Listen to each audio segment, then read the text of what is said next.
Welcome students. आपका मेरे channel science class by doctor Kumkum Saxena में बहुत बहुत स्वागत है। और आपने पहले भी मेरे से कई क्लासेस देखे होंगे और आज हम बताने जा रहे हैं कि हमारे जो श्वसन अंग, मेन श्वसन अंग, हम जिनसे सांस लेते हैं, कैसे बाहर की वायु हमारे शरीर के अंदर जाती है, उनका वर्णन मैं आपको करने जा रही हूँ। और किस तरह से जाती है और किस तरह से हम सांस लेते हैं उसके बारे में मैं बताने जा रही हूँ। ये हमारा श्वसन तंत्र है मनुष्य का। आप देख रहे हो कि ये नासा द्वार है, जो हमारी नाक होती है, नाक में 2 छिद्र होते हैं और नासा द्वार होता है वहाँ पे। इसके पीछे हमारी मुख गुहा बनी हुई है, इसमें आप देखिए। और मुख गुहा जो है नीचे की तरफ जब आती है तो ये ग्रसनी में आती है और यहाँ पे हमारा कंठ होता है। यहाँ पर एक लंबी सी श्वास नली यहाँ से जाती है जो कि हमारे फुट पैड के बराबर में होती है। कई बार बताया भी था कि ग्लॉटिस जो एक ढक्कन होता है जो श्वसन नली पर जब हम भोजन करते हैं तो ढक जाता है, जिससे कि भोजन श्वास नली में ना जाए। अगर श्वास नली में भोजन चला जाता है तो इंसान की मृत्यु तक हो सकती है। तो ये श्वास नली जो है आगे बढ़ रही है और इसमें देखिए बहुत सारे कार्टिलेज वलय हैं, छोटे छोटे रिंग के आकार हैं, जिनको हम उपास्थि वलय कहते हैं। श्वास नली हमारी उपास्थि वलय से ही बनी होती है। ये श्वास नली बहुत लंबी होती है और आगे जाकर ये 2 नलिकाओं में बट गई है, जिनको कि हम, ये श्वसन नली जो है 2 ब्रांचेस में डिवाइड हो गई है, एक दाईं तरफ और एक बाईं तरफ। ये हमारे फुफ्फुस हैं या फेफड़े, जो मेन जो है दायां फेफड़ा बायां फेफड़ा है ना। एक का आकार जो दूसरे से थोड़ा सा बड़ा होता है। ये श्वास नली जो है जब डिवाइड होती है तो ये इसका नाम हो जाता है श्वसनिका। ये 2 श्वसनिकाओं में बट गई है और श्वसनिकाएं बाद में छोटी छोटी और अन्य ब्रांचेस में हमारे फेफड़ों में फैल जाती हैं, जिनको कि हम क्या बोलते हैं, श्वसनिकाएं। श्वसन नली, श्वसनिका और श्वसनिकाएं, इस प्रकार से 3 में हम इनको डिवाइड करते हैं। पहले मेन नली होती है श्वसन नली, और श्वसन नली जो है वो 2 भागों में डिवाइड होती है, जिन्हें हम श्वसनिका कहते हैं।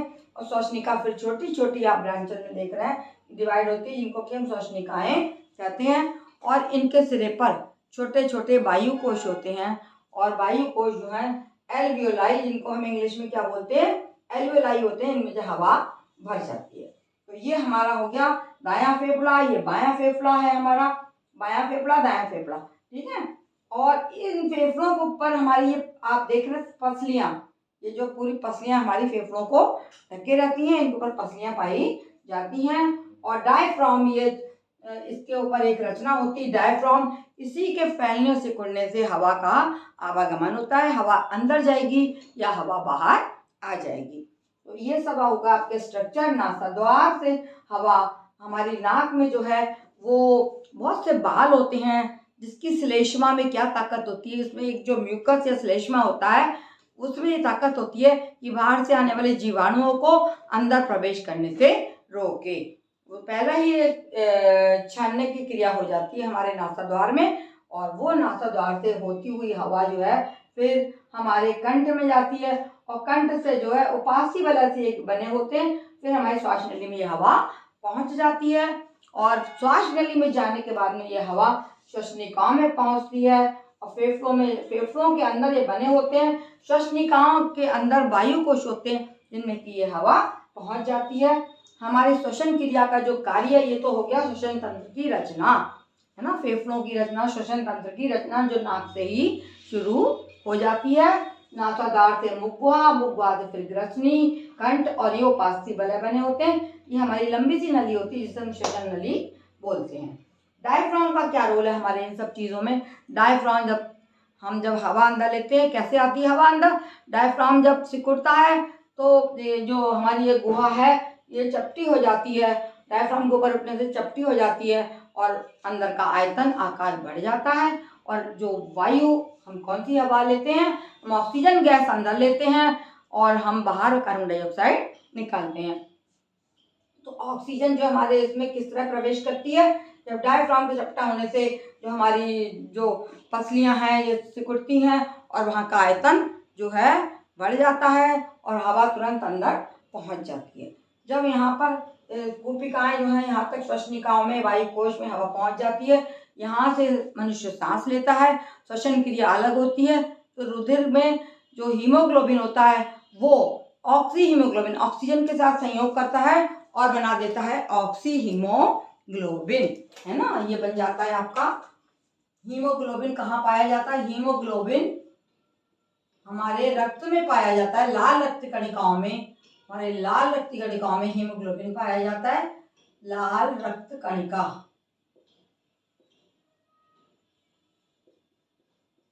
और ये ऑक्सीजन से प्लस ऑक्सीजन मिलके ये बना देता है ऑक्सी हीमोग्लोबिन। क्या बन जाता है ये? Oxy haemoglobin. और ऑक्सी हीमोग्लोबिन का कंपाउंड बनके ये हमारे रुधिर की विभिन्न कोशिकाओं में इसको ऑक्सीजन से ले जाता है। और जब ये शरीर की विभिन्न कोशिकाओं में ये ऑक्सी हीमोग्लोबिन पहुंचता है तो वहां पर ये ऑक्सीजन को छोड़ देता है और मनुष्य की हर कोशिका सांस लेती है और वहां से उत्पन्न होती है कार्बन डाइऑक्साइड। तो यही हीमोग्लोबिन कार्बन डाइऑक्साइड को लेके आता है और फिर से दोबारा से ये फेफड़ों में पहुंच जाते हैं। और यहाँ से फिर हवा जो है डायफ्राम के सिकुड़ने से, फैलने से तो हवा अंदर बढ़ती, डायफ्राम फैलेगा तो हमारी गुहा का जो हमारी बक्ष गुहा है उसका आयतन जो बढ़ जाता है और उस खाली जगह को भरने के लिए हवा बाहर से अंदर आती है। लेकिन जब ये चपटा होता है तो हवा पे प्रेशर पड़ता है। कौन सी हवा? कार्बन डाइऑक्साइड जो मनुष्य निकालता है।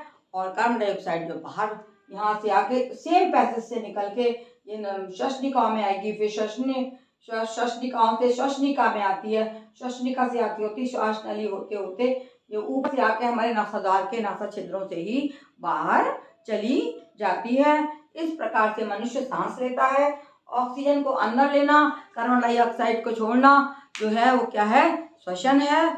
लेकिन श्वासोच्छ्वास और श्वसन में अंतर होता है। ये श्वासोच्छ्वास है। श्वासोच्छ्वास क्या होता है? ऑक्सीजन अंदर ली और शरीर में पहुंच गई और कार्बन डाइऑक्साइड बाहर निकल गई।